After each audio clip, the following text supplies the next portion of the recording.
Now it is time for us to get into this big debate, and all the way from London in the United Kingdom, he is a few hours behind us, I think, but potentially some of his family might still be asleep, but he's awake, he's ready to get going. We've got Dominic Frisby.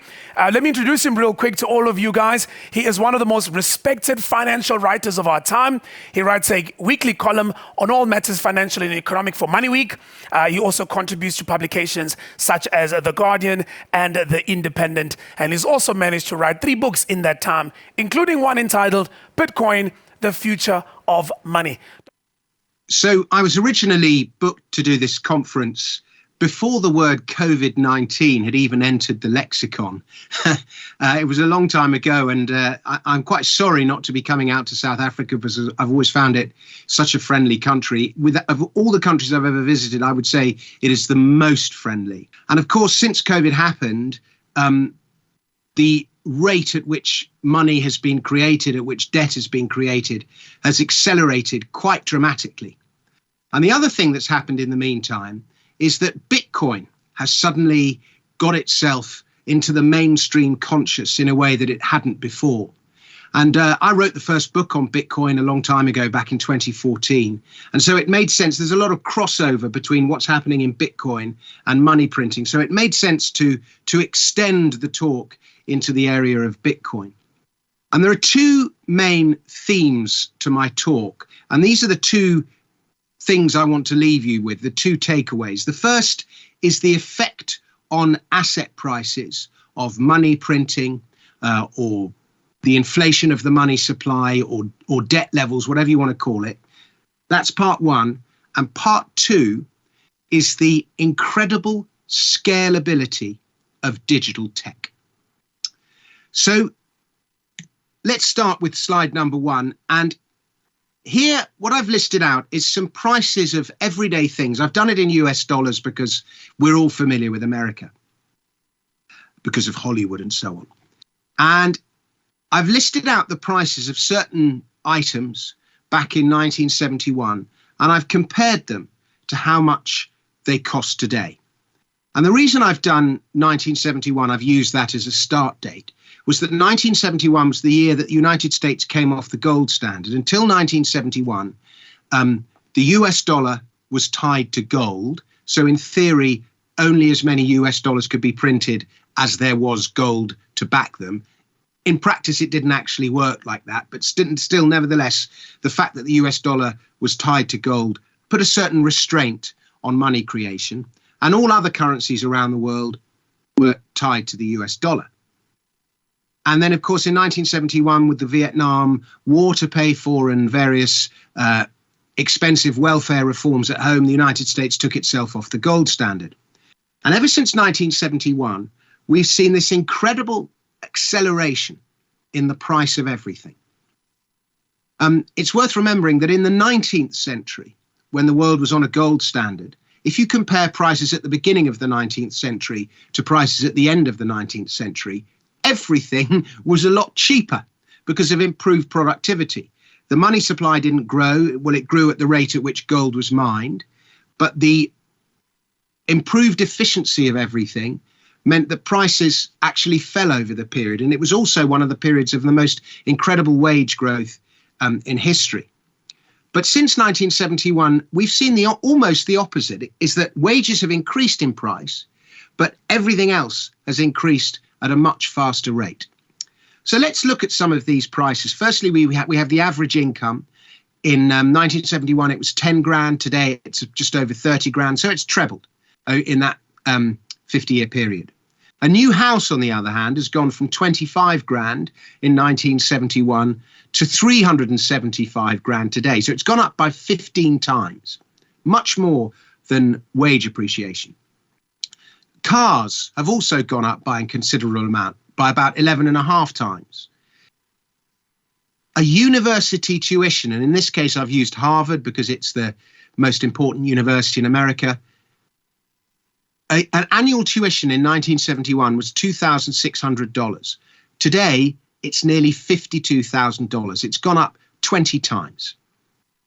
A cinema ticket, everyday consumer good, has gone up 6 times. A gallon of petrol has gone up 9 times. Stamps gone up 7 times. and milk and eggs have gone up in price by about 3 times. Now, there are various things, all these items, some of these items have in common with each other.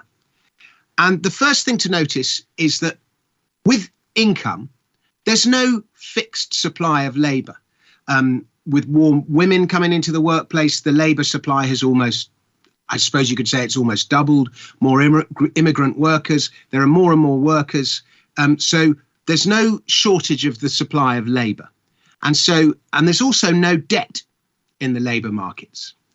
On the other hand, a new house, there's a certain shortage of supply of new housing. Planning permission can be difficult to get. Of course, we build new homes, but there's rather more fixed supply of homes than there is in labour. The other thing to notice about housing markets is that we use debt to buy a house.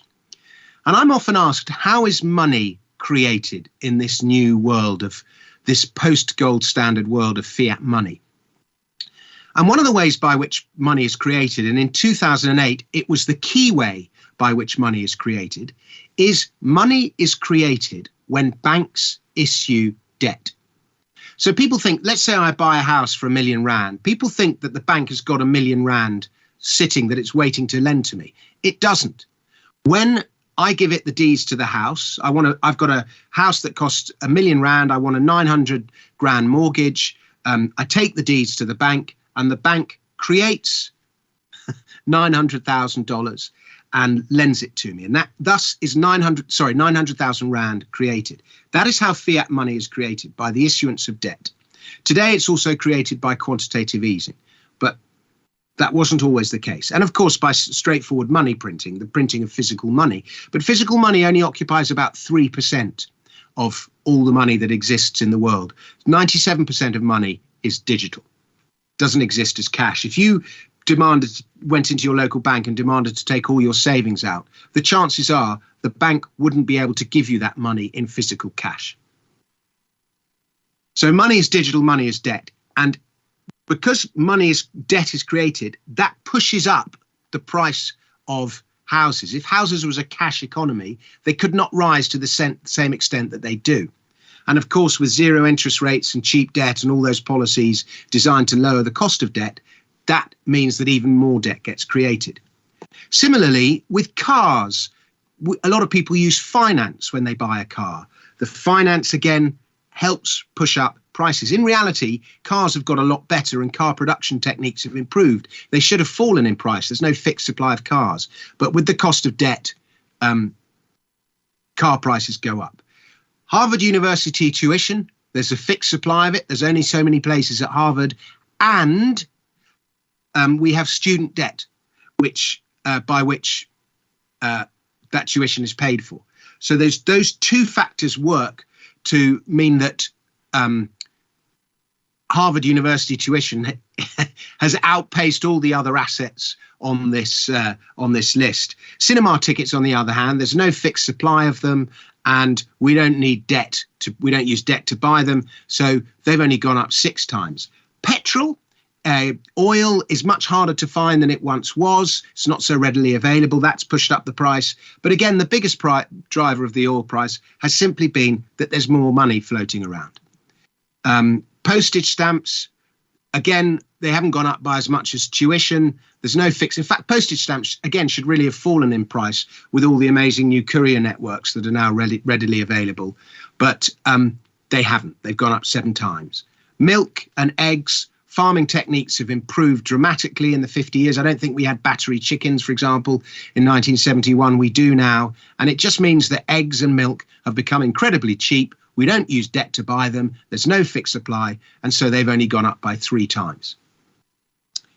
So the overall effect of all this money creation that's gone on, whether it's by banks issuing debt or banks issuing debt or government suppressing interest rates or quantitative easing, all these different ways by which debt is encouraged and money is created, the overall effect is that everything has gone up in price. But certain assets, those where there's a fixed supply, a finite supply, and there's debt involved in their purchase, have gone up by much more. And next, we look at a chart now of the US dollar and the South African rand. This chart actually goes back to 1976, but it would be the same story if it went back to 1971, they have been terrible stores of value. What 100 Rand or $100 bought you in 1971 compared to what it buys you now, they're just incomparable. So you were not well off holding cash. Of course, in the 70s and 80s, interest rates were high, so you were compensated for the loss in purchasing power of your money by good rates of interest, but they don't exist anymore. And, you know, we were looking at US dollar prices now compared to 1971. The South African Rand has been even weaker than the US dollar. Cash, you know, it's useful in an emergency, but it's a terrible store of value. And here in red, we see the US monetary supply, M2 money supply in red. And then in that golden color, we see the S&P 500, the most important stock market in the United States. And we can see that though the stock market is much more volatile than money supply, the two have appreciated hand in hand, lockstep. The more money that gets created, the more stocks go up in price. The same thing applies to housing. Here's the US housing market. Again, this only goes back to 2014, but you could take this chart back to 2008, the financial crisis, 2000, the turn of the century, or all the way back to 1971. The more money that gets created, the more houses, stocks, whatever asset it is, appreciates in value. And here we see the extraordinary levels of national debt. This is debt owned by governments around the world. In America, the biggest economy in the world, the reserve currency of the world, nearly $30 trillion in debt. It's an extraordinary figure. Now, we wonder, you know, how much is a trillion? Numbers like trillion and a billion get bandied around. We forget just how big a trillion is. If I went back to the year zero, 2021 years ago, 1st of January, and I spent $1 million every day over the 2021 years since the year zero, I still would not have spent $1 trillion. And the United States national debt is closing in on $30 trillion. It'll be over $30 trillion before the end of this administration, perhaps even before the end of this year. And China, I mean, every country in the world has huge levels of national debt, and there's no way these debts will ever be paid back, except with massively inflated currency. In other words, currency that's dramatically lost its purchasing power. And around the developed world, debt to GDP ratios stand between about 90 and 110, 120% of GDP. The big exception to that is China, which is still at 50% of GDP, and Japan, which is at an extraordinary 275% of GDP. Now, when you look at debts and you just, your head explodes and you think this is all going to collapse. I just want to buy gold, tins and guns and run for the hills. But you look at Japan with 275% of GDP and you realize just how long this can go on for. A lot of ardent inflationists predict imminent collapse, and they've been predicting imminent collapse ever since I began following gold in the early part of this century. And their arguments make sense, they seem to make natural sense, but the collapse never happens. Just asset prices carry on going up in value and the value of cash keeps on falling. And where does South Africa stand in all of this? South Africa's debt to GDP ratio is at about 80%, and it was 60%, just over 60%, 2 years ago before COVID happened. So in the course of COVID, it's gone up by 20%, a significant amount. South Africa is probably more vulnerable than the United States is because it's an emerging economy on a relative basis. It's not the senior currency of the world. It doesn't have the protection of the US dollar or the euro. So that's the first part of my talk, ladies and gentlemen. The type of assets that have done best and will continue to do best in this environment of relentless money printing. Now, the next subject I wanted to talk about is the rise of the digital economy.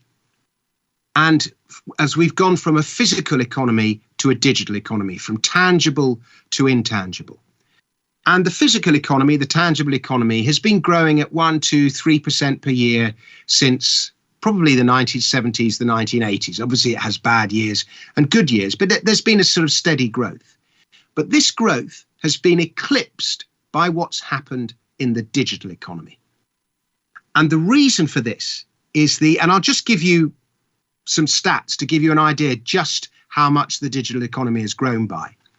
In 1990, the market cap of the three biggest companies in Silicon Valley, the combined market cap, was $36 billion. And they had about 1 million employees between them. Today, the combined market cap of Google, Apple, or I should say Alphabet, Apple and Facebook, the three largest companies in Silicon Valley, is $4.7 trillion. It's 130 times higher.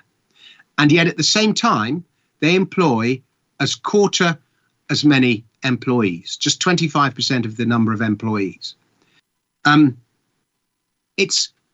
digital economy has done incredibly well. And the reason for this is the scalability of digital. And let me use a really childish, if you like, analogy.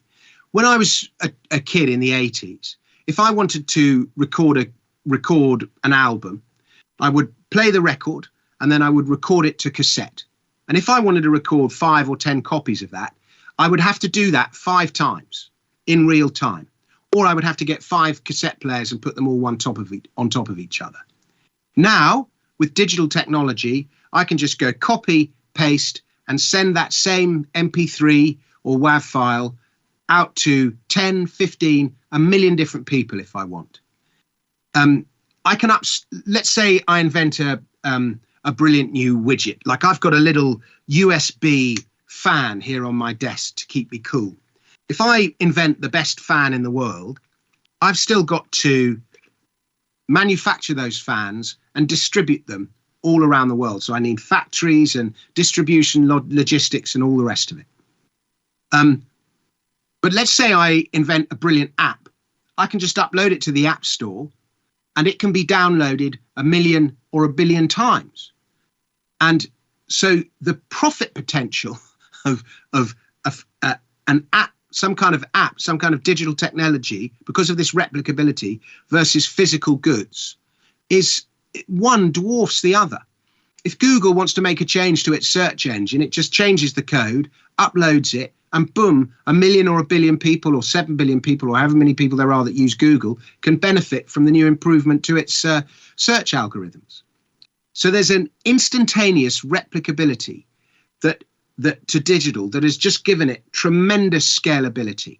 And the internet and everything that's come with it has only increased that.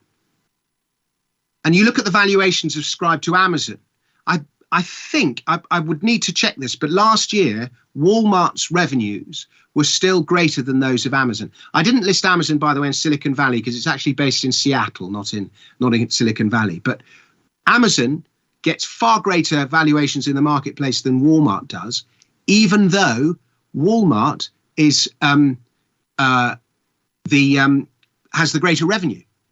And so it's because of this scalability of digital, because of the quick return investors get on their investment in digital, it attracts more investment. And so you have a virtuous cycle. And then in 2008, there was a great breakthrough. So Bitcoin has come along, a digital asset in a digital world, and it's done extraordinarily well. And one of the reasons that Bitcoin has done so well is that it solved a problem that had flummoxed computer programmers for 20 years or more, which is the concept of digital scarcity. We talked about the digital instant replicability of pictures or emails or MP3s or whatever it is. But imagine if you could copy and paste money. It would lose its value instantaneously. And so people thought it wasn't possible to have a digital cash because there would be people who could just copy and paste it. The only way to stop there being a digital cash was be to use some kind of middleman to process the transactions, like a bank, at which point it's no longer cash. it's another form of money. The point about Bitcoin is it's digital cash. It has a transfer from me to you, from A to B, with no middleman. That's the point about digital cash. And the reason that got computer coders so excited is that Satoshi Nakamoto, Bitcoin's inventor, solved the problem of digital scarcity. In this instantly replicable world, he found a way of limiting the supply of a digital asset. And his solution, his means to do this, was the blockchain. And, you know, it's an incredible breakthrough technology. And that's why Bitcoin has done so well. It's a digital asset in a digital world that provides digital scarcity. And here we see the Bitcoin price since 2015. And it's been one of the most astonishing economic success stories ever. As I said, I wrote the first book about Bitcoin back in 2013, 2014. And I researched the first ever price of a Bitcoin. And that was in 2010, 2011. A guy called New Liberty Standard, that was his internet name. He calculated the Bitcoin price by dividing the number of Bitcoins his computer produced, his computer mined, by the amount of electricity it used.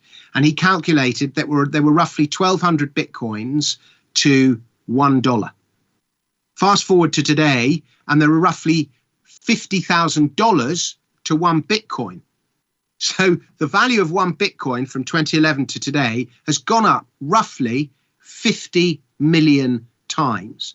If you just bought one Bitcoin in 2011 or got hold of one, and you know, it's almost like winning the lottery for some of the early adopters. It's just been incredible. Obviously, the price has come back now in the last couple of days. I think it's at about 46,000, but it's a volatile asset, but the general trajectory is up. So Bitcoin was invented in 2008. It was invented in reaction to all the money printing that was going on. The inventor, Satoshi Nakamoto, wanted to create a form of money that, for the internet, that governments couldn't print. He wanted to create a deflationary system of money. In other words, that it wasn't, the supply of that money couldn't keep increasing. In other words, it would keep its purchasing power. Its purchasing power would increase over time. It's a sort of digital replication of gold. It was a new system of money for the internet. As I said, he solved this problem of digital scarcity. The inflation rate of Bitcoin is transparent. It's there, set in code for everyone to see. It's widely known that this many Bitcoins will be created at this rate over time. It's all set in code. And there's a finite supply of them. There's only ever going to be 21 million. At the moment, I think something like 19 million have been created. So there's still another 2 million to be created over the next few decades. And its value is set completely by the market. Now, I want you to consider this idea of stored energy. When you work, you expend energy and you get paid in money, which you can later, which is a form of stored energy, if you like, that you translated your effort into money, and you can later use that money to buy whatever it is, some good or service, which is the result of somebody else's efforts. Bitcoin is created, so money is a form of stored energy, if you like, and Bitcoin is created. It involves vast amounts of computer power to create Bitcoin, to process and maintain the network. And so one way of looking at it is it's a form of digital stored energy. So there we go. Now, I spoke to 4 South African asset managers about investing in Bitcoin last week. And by the way, I should say, I'm a massive Bitcoin bull. I think it's a fantastic technology, but I don't necessarily think it's something that asset managers should be offering to their clients, if that makes sense. And I'll explain why in a moment. But anyway, I spoke to 4 South African asset managers about investing in Bitcoin last week, and here is what they had to say.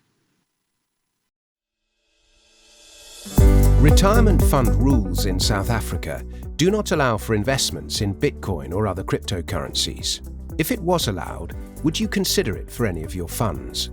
In their current form, no. No. The key issue for us right now is the lack of a kind of firm regulatory framework around Bitcoin and the safety of clients' assets. Yes, I would definitely be. So in my mind, there is definitely a space for Bitcoin in I think probably most portfolios. What's your response to investors who want to include Bitcoin as part of their investment portfolio? So I'm a libertarian, so I feel that if they want to take a gamble on a small part of their portfolio, they may, just as long as they acknowledge that it's a highly speculative asset. Yeah, I'd say, well, make sure first you can stomach the volatility. I mean, in the last 12 months, Bitcoin went from $10,000 to 65,000, back to 30. Now it's over 50 again. So, that's not for the faint-hearted. They need to be careful because it's speculative and they get no regulatory protection. I think that Bitcoin needs to be evaluated the same as any other currency, commodity or asset. Investing in Bitcoin is not speculation. It's only speculation if you don't know why you are investing in Bitcoin. So educate yourself.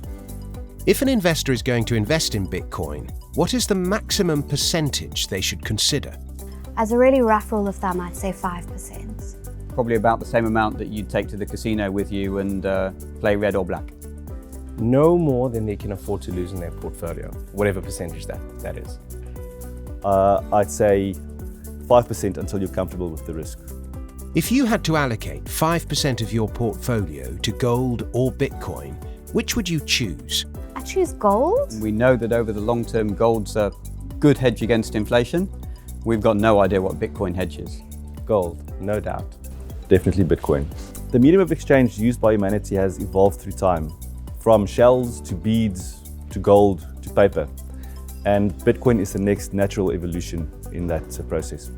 For South Africa investors, what are the biggest risks when it comes to investing in Bitcoin? The regulation and reporting requirements of cryptocurrency platforms and coins is, in my mind, light years behind that of traditional financial institutions. So investors need to be wary of scams and of fraud. There's no kind of formal regulatory framework for Bitcoin. And then, of course, the use of Bitcoin by criminal networks. Volatility, theft and fraud. And I'm distinguishing between theft and fraud. The South African Reserve Bank and South African government, and I guess internationally, reserve banks and central banks and governments adopt a more prudent fiscal and monetary policy, which would mean that the investment case behind Bitcoin weakens. Bitcoin's price has risen exponentially in the last decade. What do you think has driven it? Bitcoin attempts to fulfill this libertarian fantasy of a private currency, and as such, its valuations are driven by fantasy. Concerns about fiat currency and whether this might be the new monetary order. Low interest rates around the world, a lot of liquidity coming from central banks, so the stimulus that you've seen, and of course, it's a very, very attractive technology. It's very exciting. I think the price action in Bitcoin, what that we're seeing is the rapid adoption of a disruptive technology. The cryptocurrency debate has been well covered in the media.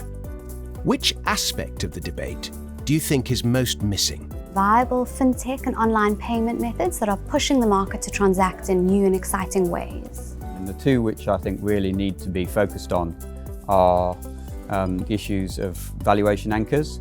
How does one actually come up with a view on what Bitcoin and other cryptocurrencies are worth? And the second one is the issue of regulation and safe custody. I think we need to pay more attention to the carbon footprint of producing cryptocurrency. I think what's missing from the debate is the counter-argument to the intrinsic value obstacle quite often put forward by fund managers. The intrinsic value of Bitcoin is that it is 100,000 independent nodes that allows anybody to transact 24/7 without having to have the trust or approval of any third party. And in a world that is becoming increasingly polarized, Bitcoin is completely non-political. It has the potential to run as a reserve currency for the world, and the intrinsic value really of Bitcoin is freedom. So it's important to remember that Bitcoin was invented to be an alternative financial system. It was invented to be a money outside of the traditional financial system. And you guys are operating in the traditional financial system. Now, to use Bitcoin, you've got to get involved with keys and wallets and cold storage, and there's all sorts of problems that you can have with it. It's not that easy, and it's not necessarily something that you're trained to do. So even though I recommend that everyone own a little bit of Bitcoin, it's something that should be done personally. You hold your own keys. You take charge of your own finance. It's not something I think necessarily that should be done at the asset manager level, because apart from anything else, the asset managers are taking all sorts of technological and custodial risk on that they might not necessarily be trained to deal with. The other issue is we saw that El Salvador this week made Bitcoin legal tender. The more governments print, and the more successful Bitcoin is likely to be, but the more successful Bitcoin is, the bigger a challenge it presents to existing government money systems. And so the more likely it is, particularly in authoritarian governments or corrupt governments, that it gets made illegal. They recently made it illegal in Pakistan, for example. Now, as soon as they made it illegal in Pakistan, Bitcoin usage actually increased. But there is a genuine risk that Bitcoin is made illegal, at least in certain countries. I don't know if that's a realistic possibility in South Africa, but, you know, who knows? This is 2021. Anything's possible. And even though use increased in Pakistan after they made it illegal, you are properly qualified asset fund managers. You probably shouldn't be dabbling in something that's illegal. There's too much risk to you, and you know you're not allowed to break the law. So, you know, there is, despite its enormous potential, there is technological, custodial, and regulatory risk to Bitcoin. That completes my presentation, ladies and gentlemen. Thank you very much for watching, and thank you to everyone at Allan Gray for inviting me to come and speak to you. And hopefully I can do that at some point in the future in real life. Until then, cheerio.